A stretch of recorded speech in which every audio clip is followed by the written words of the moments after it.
सिलसिला कहानियों का में आपका स्वागत है। मैं हूं राजेश गुप्ता और आज ओशो की कहानियों के अंतर्गत मैं सुना रहा हूं आज की कहानी पारसी है या नहीं, पारखी है या नहीं। मिस्र में एक अद्भुत फकीर हुआ है, झुन्नू।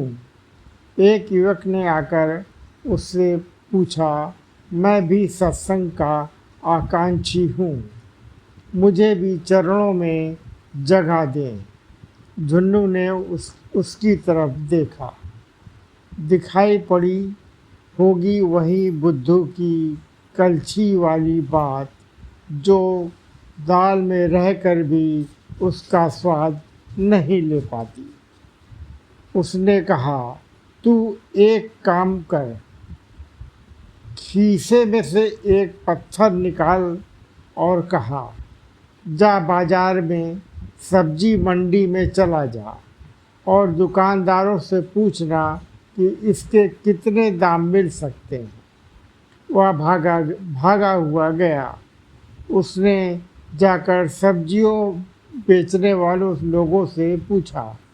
कई ने तो कहा, हमें ज़रूरत ही नहीं है, दाम का क्या सवाल, दाम तो ज़रूरत से ही होता है, हटाओ अपने पत्थर को।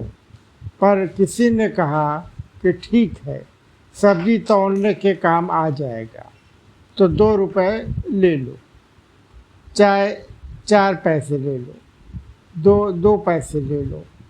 पत्थर रंगीन था, मन को भा रहा था, पर झुन्नू ने कहा था, बेचना मत, सिर्फ दाम पूछकर आना है। ज़्यादा से ज़्यादा कितने दाम मिल सकते हैं? सब तरफ पूछ कर आ गया। 4 पैसे से ज़्यादा कोई देने को तैयार नहीं हुआ। आकर उसने झुन्नू से कहा कि 4 पैसे में से कोई 1 पैसा ज़्यादा देने को तैयार नहीं है। बहुत तो लेने को तैयार ही नहीं थे। कईयों ने तो डांट कर भगा दिया। सुबह बोनी का वक्त है, आगे पत्थर बेचने, चल भाग यहाँ से। हम ग्राहकों से बात कर रहे हैं, बीच में अपने पत्थर को उलझाए हुए हैं, अभी तो सांस लेने की भी फुर्सत नहीं है। शाम के वक्त आना, पर हमारे ये काम का ही नहीं है, मत आना। किसी ने उत्सुकता भी दिखाई तो इसलिए सब्जी तौलने के लिए काम आ जाएगा, इसका बाट बना लेगा। एक आदमी ने तो ऐसा भी मिला कि काम तो कोई नहीं है, पर दे जा, बच्चे खेलेंगे इससे। अब तुम ले आए हो तो चलो दे दो, 2 और 4 पैसे मिल जाएंगे। बड़ी दया से 4 दे रहे थे, जैसे मुझ पर बड़ा एहसान कर रहे हैं। कहो तो बेचाऊं, गुरु ने कहा।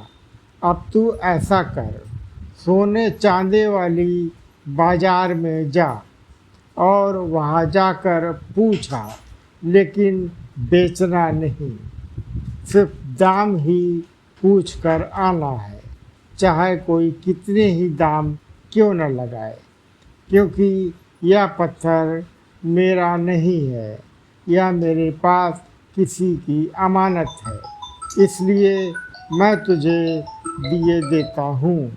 केवल इसे अमानत ही समझना, और वह भी अमानत, ये भी आना। इसे बेचने का हक ना तो मेरा है ना तेरा, इस बात को गांठ बांध लो। वह बाजार गया, वह तो हैरान होकर लौटा। सोने चांदी के दुकानदार 1000 रुपये देने को तैयार हैं। भरोसा ही नहीं आ रहा है, कहाँ 4 पैसे और कहाँ 1000 रुपये, कितना फ़र्क हो गया। एक बार तो लगा कि बेच ही दें, यह आदमी बाद में 1000 दे या ना दे, पर गुरु ने मना किया था, इसलिए उसके हाथ बंधे थे, वरना तो वह कब का बेच चुका होता। लौट कर आया और अपने गुरु को कहने लगा, इस पत्थर के एक आदमी 1000 रुपये देने को तैयार है, 500 से तो कोई देने को तैयार ही नहीं था। अब कहो तो इसे बेच आऊं। गुरु ने कहा, अब तू ऐसा कर, इसे बेच मत देना। बात तुझे याद है ना, यह भी मेरे पास अमानत है, ये अमानत मैं तुझे दे रहा हूँ।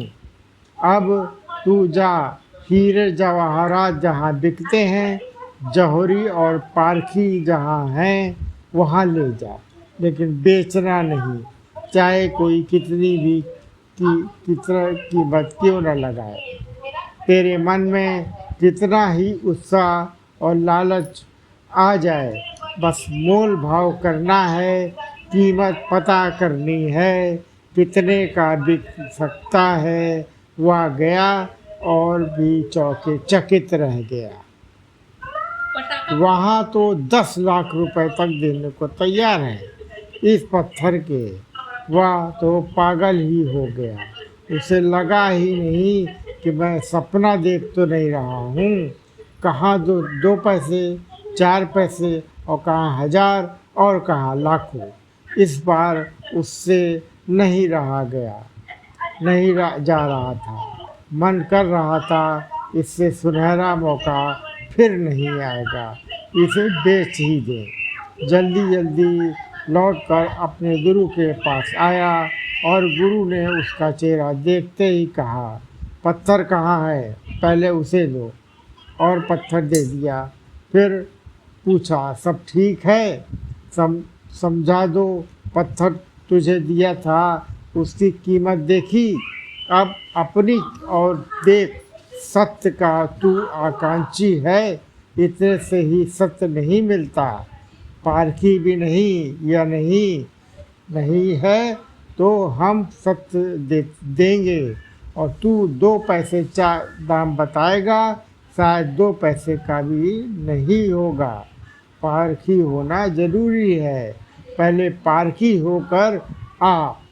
सत्य तो है, हम देने को भी तैयार हैं, लेकिन सिर्फ इतना तेरे कह देने से कि तू आकांक्षी है काफ़ी नहीं होता, क्योंकि मैं देखता हूँ अकड़ तेरी भारी है, पर पैर भी तूने झुककर छुए हैं।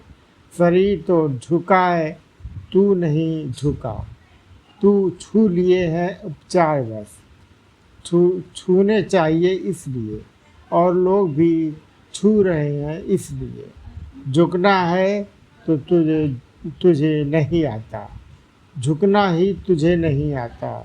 तू जिन हीरो की यहाँ चर्चा है, वह तू झुकने से ही उसकी परख आती है।